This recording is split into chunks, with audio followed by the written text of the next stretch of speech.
bienvenue dans une nouvelle vidéo. Salut à tous. Geoffrey rigole à chaque fois. Je suis trop content pour les intros. Bon, alors aujourd'hui on se retrouve dans une nouvelle vidéo, une vidéo bilan de notre voyage en Nouvelle-Zélande. Comme vous le savez, on est parti 3 semaines en Nouvelle-Zélande. Une vidéo très demandée. Ouais, tout le monde voulait ce bilan, donc on va le faire. Si vous avez loupé notre voyage en Nouvelle-Zélande, si vous ne nous suivez pas trop quand même, parce qu'on est parti 3 semaines, mais je vous mets là, le petit i là, la playlist de toutes les vidéos en Nouvelle-Zélande. Et cool. Nico aussi a fait des vidéos sur sa chaîne, donc n'hésitez pas à aller voir. Exactement. La lumière change, c'est pas grave. Si vous n'êtes pas encore abonné à ma chaîne, n'hésitez pas à vous abonner. C'est gratuit, ça fait plaisir. À la mienne aussi, tant qu'à faire. Exactement, Nicook, je vous mets le lien là. Et activez la petite cloche des notifications, comme ça vous ne loupez plus aucune de nos vidéos. Et ça c'est cool aussi, et ça fait plaisir aussi. Et rejoignez-moi sur Insta. Non mais ça va, stop. À chaque fois. À chaque fois. Alors j'avais posé la question sur Instagram.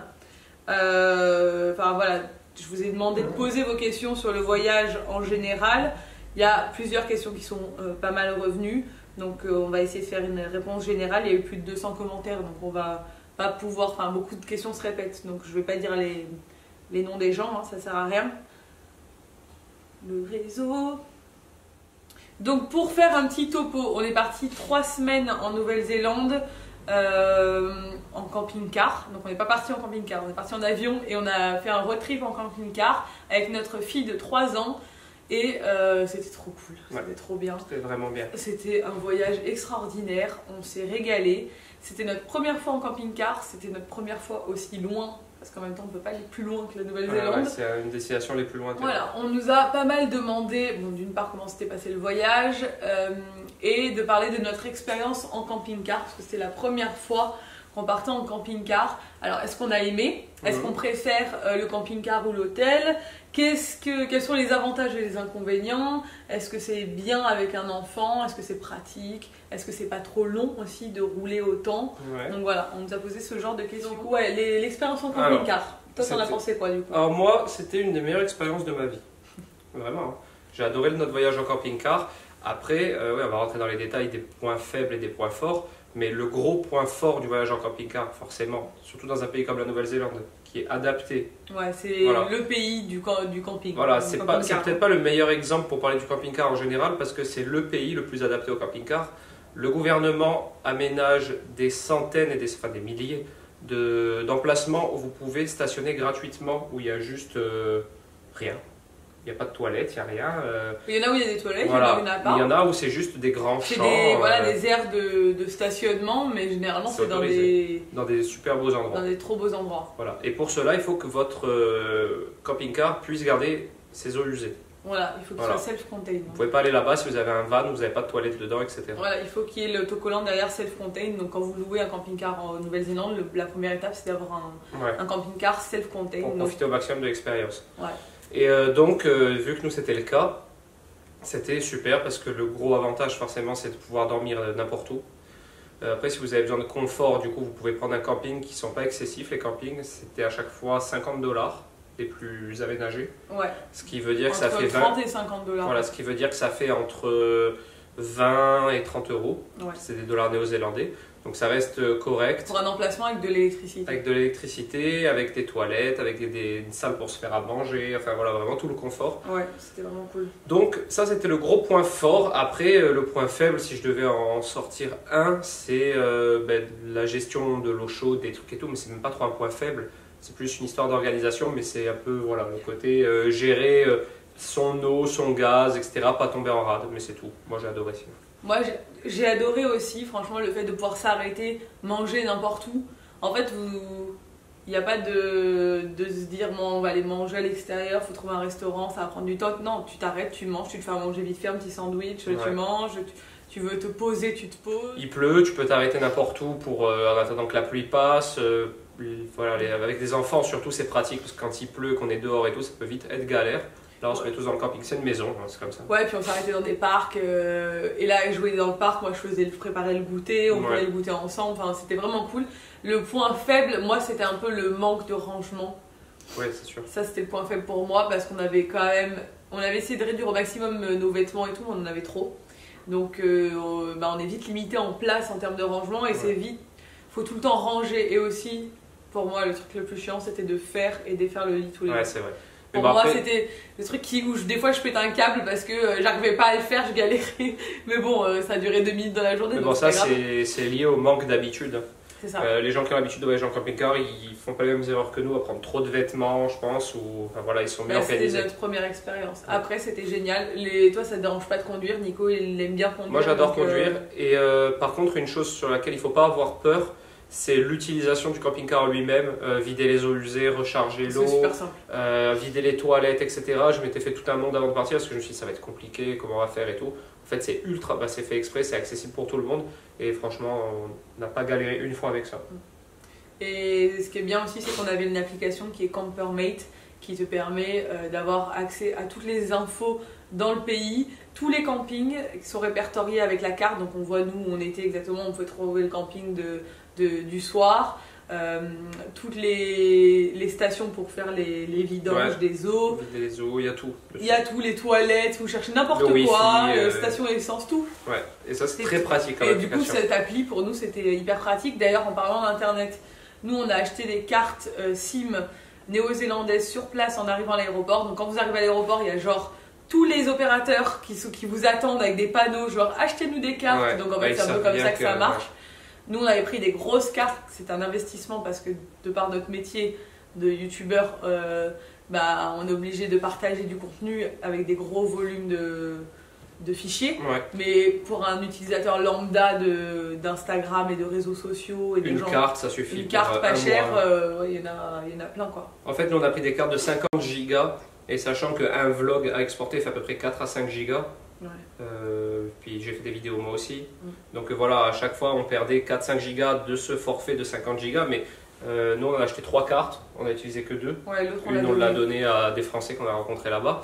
Et du coup, si vous partez en personne qui ne travaille pas forcément sur un ordinateur ou quoi, une carte de 50 gigas. Même pas, une carte de 10 gigas, ça suffit, même 5 gigas pour aller sur les réseaux sociaux. Mais bon, une carte de 50 gigas c'est largement suffisant. Et la carte de 50 gigas faisait 120 $ néo-zélandais, ce qui fait à peu près 70 €. Ouais, mais du coup, c'est pas utile pour les gens. Non, c'est pas utile. Nous, on est obligé parce qu'on travaille, mais voilà.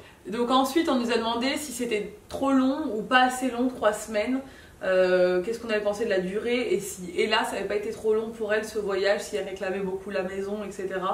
Donc, c'était pas assez long pour. On aurait aimé être plus longtemps sur place pour pouvoir faire plus de choses parce qu'il y a des choses. On a dû faire des choix en fait sur notre trajet.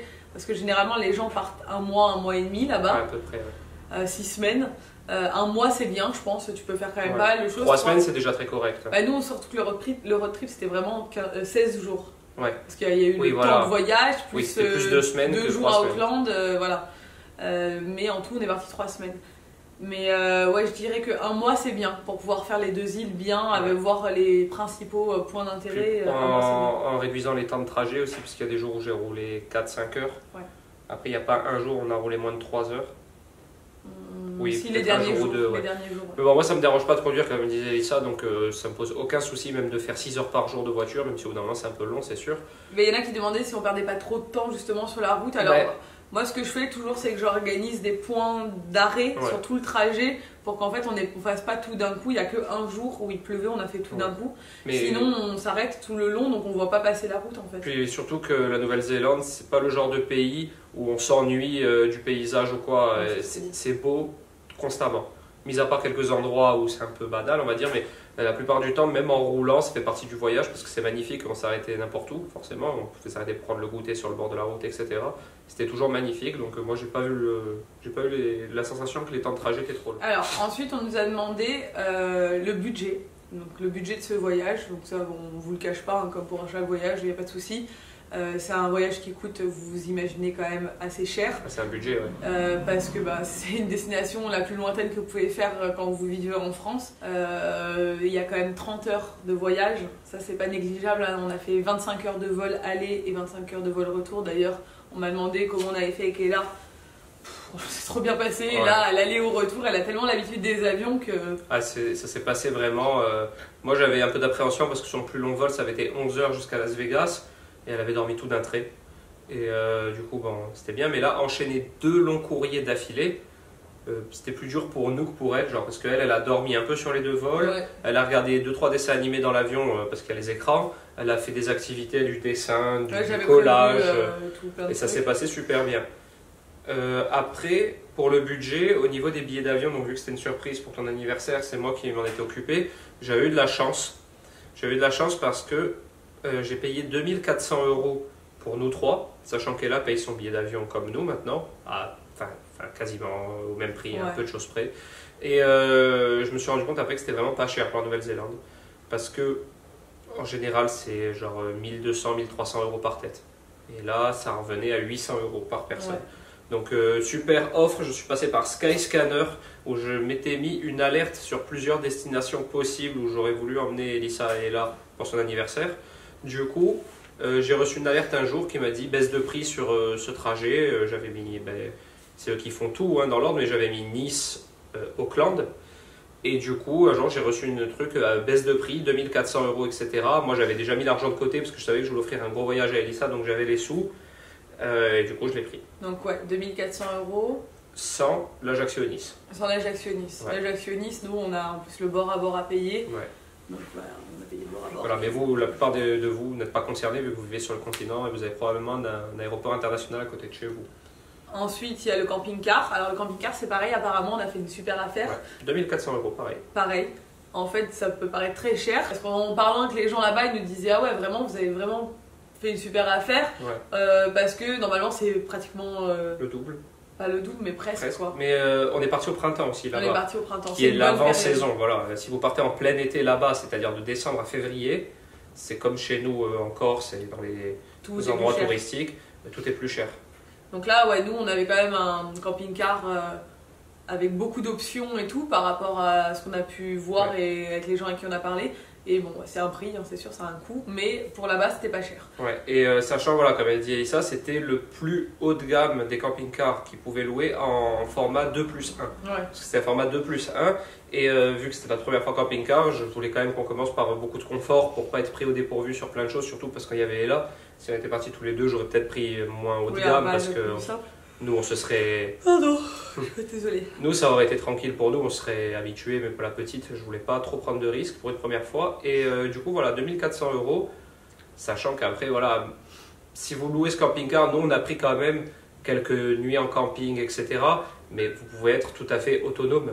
Vous pouvez très bien ne pas dépenser 1 € en plus en logement avec un camping-car. Alors nous, si il faut bien savoir qu'on organisé. était obligé de se brancher ce camping-car-là pour pouvoir brancher l'ordinateur et recharger, pas les téléphones parce qu'il y avait des prises USB, mais pour pouvoir avoir l'électricité sur les prises, il faut être branché à l'électricité. C'est très con, Voilà. franchement, comme système. Ouais. Et c'est dommage, on aurait pu anticiper en achetant un chargeur allume-cigare pour charger l'ordi, etc. Mais nous, on a tellement d'appareils à recharger Ah ouais. tous les jours, toutes les caméras, J'avais amené la multiprise et elle était tout le temps pleine. voilà, et donc du coup, c'est pour ça qu'on s'est branché. Et puis on avait envie de profiter aussi de camping un peu plus, des fois de plus cool pour pouvoir aller prendre des douches comme on voulait et tout. Donc voilà, si vous payez pas les campings, le budget sur place est quand même bien Moins. diminué. Ouais. Sur place, on a dépensé à peu près. En camping, tu dis? Non, en tout. Ah, non, en tout, on a dépensé, c'est moi qui fais les comptes, c'est pour ça que je le sais. En tout, on a dépensé à peu près 3000 €. Voilà, mais ça peut être réduit. Après, il faut compter quand même l'essence. Hein, Plus dans- les 120 € d'amende, les 120 $ d'amende que j'ai pris. Parce qu'on vient de les Excès de recevoir. vitesse. Excès de vitesse 119 km/h au lieu de 110. Ouais, bon, ça va, c'est pas énorme, mais bon. Réduit à 115. C'est marqué dessus, je crois, un truc comme ça. Bref, je me suis fait prendre. Et, Encore. encore, ouais. Du coup, ouais. La nourriture, c'est quand même cher sur place. Pas les restos, ça va, les restos, c'est moins cher qu'en Mais France. c'était étonnant, les restos sont pas chers, mais la nourriture Mais pour par faire ses contre, courses, ouais, c'est cher. pour faire ses courses, c'est cher. Et l'essence n'est pas très chère, mais On en quand fait même, beaucoup. il faut en faire beaucoup pour remplir un camping-car. Et ensuite, Camping. les campings, puis les voilà. activités. Dites-vous que si vous partez dans le but vraiment de dépenser peu d'argent, vous pouvez dépenser beaucoup moins que 3000 € sur place pour la On même a durée. fait des activités qui sont relativement chères, comme la balade pour aller voir les baleines qu'on n'a pas vues. L'hélicoptère. Voilà, en fait, on a fait quand même des activités chères. Alors, je pense que pour 2000 € sur place, vous en sortez largement. Oui, largement. Parce que l'hélicoptère, c'était très cher, c'était 400 $. Ouais, c'était 250 euros. 150 euros. La balade pour aller voir les baleines, c'était pareil, genre 280 euros, un truc comme ça. Et Hobbytown, c'était cher aussi. Hobbytown, c'était cher, ouais. Donc en fait, on a fait des activités chères. Donc ça parce que la plupart des gens partent en Nouvelle-Zélande dans l'optique vraiment de faire 100% nature en général. Et là, ça vous coûtera beaucoup moins cher, évidemment. C'est ça. Et puis nous, donc effectivement, on a un enfant de 3 ans. On n'est pas des randonneurs de l'extrême. Et là, on avait acheté un porte-bébé de randonnée, enfin un porte-enfant de randonnée. On m'a beaucoup posé la question. On l'a utilisé une fois et là ne voulait pas rester dedans. Donc on l'a pu utiliser après. Ouais. Donc effectivement, si elle avait voulu rester dedans, on aurait pu faire beaucoup plus de rando. Mais c'était pas le cas. Et puis elle est trop petite pour marcher des heures. C'est pas un enfant de cet âge-là, il n'a pas envie de marcher des heures du tout. Elle n'est pas habituée, donc c'était un peu de notre faute. Donc voilà, après, nous, on a essayé de trouver des activités qui lui plaisaient et qui nous plaisaient à nous aussi. Non, il y avait la luge d'été, enfin voilà, on a fait quand même pas mal d'activités. On a fait pas mal de restos aussi. Hein. On aurait pu largement plus manger dans le camping-car. Ah, mais on a pas fait on a beaucoup mangé, mais on a fait quand même, on s'est fait plaisir. C'est un budget plaisir, hein. Ce qu'on vous annonce, c'est pas un budget restreint. Voilà, après je pense que si vous faites un budget restreint, il y a moyen vraiment de faire 1500, 2000 euros. Quoi. Et puis c'est un pays qui s'y prête parce que vous pouvez faire beaucoup de choses qui coûtent pas cher, quoi. Ça coûte rien, même des magnifiques paysages, etc. Ouais. Après, c'est la destination, franchement, le pays, c'est le plus beau pays qu'on ait vu. C'est magnifique, quoi. Chaque vallée, c'est le plus beau pays que j'ai fait de ma vie pour l'instant. Carte postale. Donc voilà, ça c'était pour ça. Et là, elle n'a jamais réclamé la maison du tout, à aucun moment. Ouais. Elle a par contre beaucoup parlé de ses grands-parents, même de Bibé Sabine aussi, parce que c'est des gens qu'elle voit au quotidien. Même Flappy. De Flappy, de l'école aussi. Ouais. Mais après, c'est pas... Elle a jamais demandé à rentrer à la maison, à aucun moment. Elle a jamais pleuré, elle a jamais pleuré en disant je veux rentrer, je suis pas contente d'être là ou pas du tout.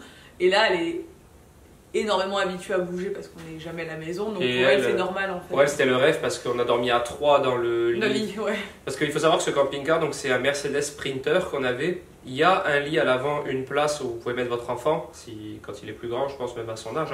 Mais le lit à l'arrière est tellement immense, je sais pas ce que ça représente en taille de lit, ça doit être presque un 80, ça doit être un king size quasiment. Et du coup on dormait à 3 sans être du tout serré.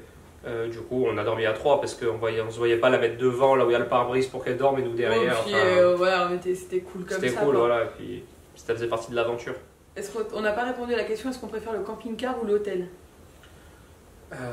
J'aurais du mal à me décider. Je me rends compte qu'en camping-car, c'était vraiment une expérience, genre l'expérience de ma vie. Genre d'emmener ma famille en camping-car et tout. J'ai adoré, ouais, voilà, j'étais fier, vraiment. Après, je me rends compte que quand je vais dans un hôtel et qu'il y a un tant soit peu un petit équipement genre qui sort de l'ordinaire comme un petit jacuzzi, j'adore. J'aime tout moi en fait je crois. Moi je crois que je préfère quand même l'hôtel. Mais j'ai adoré, c'était génial. Mais quand même l'hôtel on est bien. Bon après l'avantage du camping-car c'est que tu poses tes affaires et c'est ta maison. Ouais exactement. T'as plus besoin de remballer et tout, t'es bien. Pour ce genre de voyage, je préfère un camping-car à chaque fois refaire les valises, etc. En fait, ça dépend vraiment de la destination. Ouais. Parce que souviens-toi que quand on est parti aux États-Unis, c'était chiant à chaque fois de refaire les valises, une nuit là, une nuit là. On changeait tous les soirs, c'était embêtant. Ouais. Pour un road trip, un camping-car, c'est l'idéal. Après si tu restes au même endroit une semaine, exactement, ça sert à rien. Donc voilà, c'est vraiment en fonction du voyage. Alors, on m'a demandé si c'était notre voyage préféré. Est-ce qu'on a des anecdotes ? Quelle est la chose qu'on a préférée et celle qu'on a le moins aimée dans le voyage ? Et déjà, c'est tout. Déjà, ça fait pas mal de questions.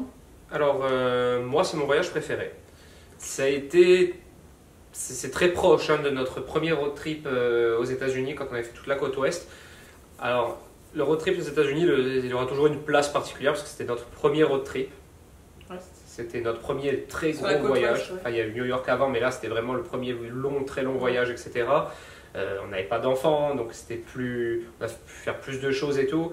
Enfin, voilà. En fait, je l'ai dissocié un petit peu les deux. Mais après, le fait d'être parti avec toute ma famille en camping-car, là, c'était vraiment l'autre bout du monde. Parce que là, c'était quand même 2 fois plus loin que Las Vegas. Les paysages, j'ai adoré la côte ouest, mais c'était magnifique. Non, moi, je mets celui-là en premier. Même si la côte ouest reste assez proche, mais je mets celui-là, c'est mon voyage préféré.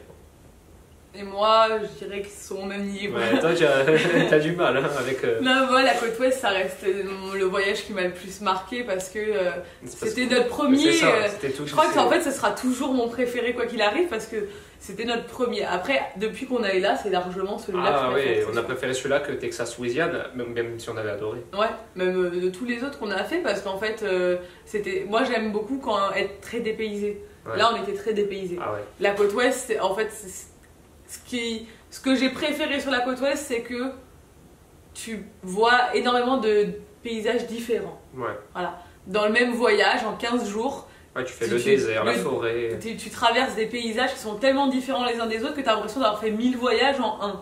Après, le pays en lui-même, j'ai préféré la Nouvelle-Zélande parce que c'est plus sauvage, les paysages sont très nature, c'était très joli. Donc après, c'est pour ça que je les mets sur le même niveau. Qu'est-ce que j'ai préféré en Nouvelle-Zélande? Je pense comme toi, c'est Milford Sound. Je pense que clairement, je crois que c'est le plus bel endroit que j'ai vu de ma vie. Ouais, moi aussi, clairement. Après la Corse. Mais c'était magnifique, hein. Franchement, c'était vraiment à couper le souffle. De tout en fait, la route qui y mène et ensuite la croisière sur le fjord, c'est. Bah ouais, en fait, je crois affolant. qu'on s'y attendait pas. On n'était pas assez renseignés sur le truc. Ouais, on a pris vraiment une claque. On a pris une claque en fait ce jour-là. Sachant qu'en plus, on avait un beau temps le jour parce qu'il y a plus de 300 jours de pluie par an là-bas. Et il a pas plu. Et en plus, on n'a pas pu trop distinguer de faune marine, mais il paraît que là-bas il peut y avoir des baleines, des dauphins, enfin tout dans le fjord. Bah, on a eu les phoques. On a eu les phoques, ouais, non mais c'était. Franchement, s'il y a un truc à faire en Nouvelle-Zélande, c'est ça, c'est sur l'île du Sud. Il faut surtout pas le rater. Ça et moi j'ai aussi énormément aimé la comté du Seigneur des Anneaux forcément. Bon, Elissa n'est pas fan du film donc ça lui parle pas autant qu'à moi, mais moi ça a été c'était cool quand même. moi genre c'était un grand moment pour moi parce que c'était enfin voilà. La petite déception c'était qu'on n'ait pas pu voir des baleines. Ouais. Voilà, avec la première balade qui a été annulée et l'autre on n'a pas vu les baleines donc j'étais quand même déçue. Par contre on a vu des dauphins de très près donc ça c'était génial. Ouais, c'était trop beau. Après, je n'ai pas vraiment de déception. Il y a des choses malheureusement qu'on n'a pas pu faire, comme des glaciers, etc. parce qu'il a plu, mais pour ça, c'est les aléas du voyage. Ouais. On a eu beaucoup de chance sur le temps parce qu'on est parti au printemps et c'est un peu qui tout double là-bas. Et franchement, on a eu trop de chance sur le temps. Sur le temps, on a eu de la chance, on a eu genre 75% de beau temps. Ouais, franchement, on a eu vraiment de la chance. Et ouais, il y a eu aussi la balade en hélico. Oui, c'est clair, la balade en hélico. On est passé dans les Alpes néo-zélandaises, à flanc de montagne, c'était. Et avec en contrebas des lacs turquoises, enfin c'était magnifique. Ouais, c'était des émotions. Ça, voilà, c'est un investissement, hein, c'est sûr, mais je le regrette pas du tout parce que c'était magnifique. Et j'ai pas de déception particulière non plus, mis à part le fait qu'on n'ait pas vu de baleine. Voyager avec un enfant de 3 ans, on m'a demandé est-ce que tu crois que. Et l'âge d'Ella, c'est l'âge minimum ou est-ce qu'on peut y aller avec un enfant plus jeune? Un enfant plus jeune, ça dérange pas non plus parce que si tu le portes en porte-bébé, c'est bon quoi. Alors nous, on n'est pas les bonnes personnes à qui il faut poser cette question parce que nous, on a emmené là depuis qu'elle est née. Son tout premier voyage, c'était au mariage de ton amie, elle avait 1 mois et demi. Après, à 4 mois, ça a été son premier voyage hors de France, on a fait un road trip déjà. Ouais. Angleterre, Pays de Galles. Après, à 8 mois, on a été à Amsterdam avec elle. En fait, nous, on axe vraiment nos voyages autour de notre fille. Ouais, donc, on veut la prendre avec nous au maximum. On se fait des petits voyages où on la prend pas, de temps en temps, comme l'Écosse. Une fois par an, on part. Alors, on m'a demandé aussi pourquoi ne pas être partis que tous les deux, parce que je me voyais pas du tout partir 15 jours sans ma fille. Ça aurait été beaucoup trop long. Et je pourrais le faire, hein. Si je la laissais à nos parents, il n'y avait pas de souci. Mais en fait, j'adore voyager avec. Ouais, c'est ça. En fait, après, c'est pas facile tous les jours, clairement, faut se le dire. Hein. On va pas vous idéaliser le voyage avec un enfant. Il y a eu des moments difficiles. Hein. Il y a des moments difficiles avec un enfant. On a eu des moments. On a eu des moments où elle voulait pas du tout marcher, ou quand on la portait, elle continuait à pleurer et tout. Ça a été éreintant. Il y a eu deux journées comme ça à peu près, enfin pas les journées entières. Après voilà, un enfant c'est comme nous, des fois il est fatigué, des fois il n'a pas envie, ça arrive. Donc on part en sachant ça de toute manière. Voilà. Après, c'est vrai que quand on s'est garé sur le parking et qu'il y avait des perroquets qui sont venus nous voir et qu'elle était trop émerveillée, ça se voyait tout, franchement, rien que pour ça, ça vaut le coup de partir. Ouais. Et puis, on a remarqué qu'Elissa, qu'à chaque fois qu'on rentre de voyage, elle évolue. Elle a vachement évolué. Elle a appris beaucoup de choses. Alors à l'époque, c'était vraiment au niveau du langage, quand elle était plus jeune, qu'il y avait une évolution incroyable. Là, toujours, le langage. Hein, Ouais. mais, Non, mais là, elle a évolué, elle a après écrit son prénom. Et elle a Ouais. fait des trucs qu'elle fait pas à la elle maison. fait pas, ouais, je sais pas. Après, elle était avec nous tout le temps, donc forcément, c'est plus. Nous, de notre expérience, on conseille vraiment aux gens de partir avec leur enfant. Après, c'est un voyage qui n'est pas fait pour se reposer du tout. Clairement, voyager avec un enfant en bas âge, ce n'est pas reposant. Non. Et nous, les vacances reposantes, c'est pas notre truc. On n'aime pas pour l'instant. Voilà, après, ça, je dis pas que ça viendra pas, et on le fait de temps en temps. On essaie de partir une fois par an, 4-5 jours tous les deux maintenant, en Europe. Mais moi, partir à 30 heures de voyage de ma fille, s'il y a un souci, pour moi, j'aurais trop peur. En fait, je serais trop stressée, je ne profiterais pas à fond. Alors oui, c'est pas facile et c'est fatigant, mais le jeu en vaut la chandelle pour moi. On dit pas qu'on le fera pas plus tard, hein. Peut-être qu'un jour... on fera des voyages sans elle, je pense. Voilà, peut-être qu'un jour, elle voudra rester avec son parrain et sa tante, avec Mona. Enfin voilà, tu vois ce que je veux dire. Après, non, mais peut-être qu'elle s'en foutra. Il y a des destinations qui sont pas forcément les plus judicieuses avec un enfant. Ouais. Genre si demain on va à Tokyo, je suis pas sûre qu'on parte avec elle là. Je sais pas. Peut-être, en fait on est capable de partir avec elle. Non mais après si on fait l'Inde et le Laos voilà. et des trucs comme ça, évidemment on la prendra pas pour l'instant. Mais... Voilà, si on fait des voyages un peu qui craignent, pas qui craignent, mais qui craignent, qui seront pas hyper fun pour elle, on va l'emmener pour l'emmener. Hein. On l'emmène quand on sait que elle va avoir des animaux, que ça va être cool, qu'elle va pouvoir... Oui, là, il y a des choses qui sont adaptées pour elle. La vie en camping-car pour un enfant, c'est génial quoi. Et tous les jours, on mange dehors, dans la nature. Donc voilà, pour tous les détails sur notre trajet, parce qu'on a fait l'île du Sud et l'île du Nord. D'ailleurs, c'est l'île du Sud qu'on a préférée tous les deux. Oui. Ouais, en termes de paysage, c'est magnifique. Ouais, c'est vrai. L'île du Nord est très belle aussi, hein, je ne veux pas dire le contraire, mais c'est plus époustouflant l'île du Sud. Les grandes villes sont sur l'île du Nord. Ouais. Pour tout le détail de notre trajet, des endroits qu'on a préférés, du détail de tous les endroits qu'on a fait, je suis en train de rédiger des articles sur le blog, donc vous aurez ça sur le blog. C'est plus facile je pense pour les gens qui organisent un voyage d'avoir ça par écrit que par vidéo. En fait, ils vont pas se retaper la vidéo à chaque fois. Ouais, c'est sûr. Voilà. Donc voilà. Par contre, sur notre ressenti, on avait envie de le faire en vidéo. Donc n'hésitez pas à aller checker le blog, je vais essayer de mettre l'article en même temps que la vidéo, comme ça vous aurez toutes les infos dispo. Sinon c'est toujours en barre d'informations. Voilà, j'espère que cette vidéo vous a plu. Si c'est le cas, n'hésitez pas à la commenter, à la liker et surtout à vous abonner, on l'aurait dit, à nos deux chaînes. Et oui, j'espère que vous donnera envie de partir en Nouvelle-Zélande.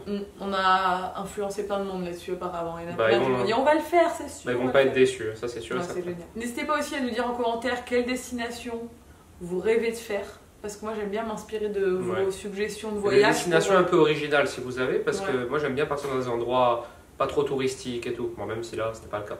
Non mais là c'est pas. Là c'est pas trop enfin là c'est très touristique. Oui. Enfin, très touristique ça va, hein, on n'a jamais eu trop de monde sur où on était. Par contre c'est quand même une destination originale qu'on voit pas souvent. Donc voilà, nous ce genre de destination un peu pas trop à la mode où tout le monde va en ce moment, on aime bien. Ça nous plaît. Bon. Ciao. Ciao.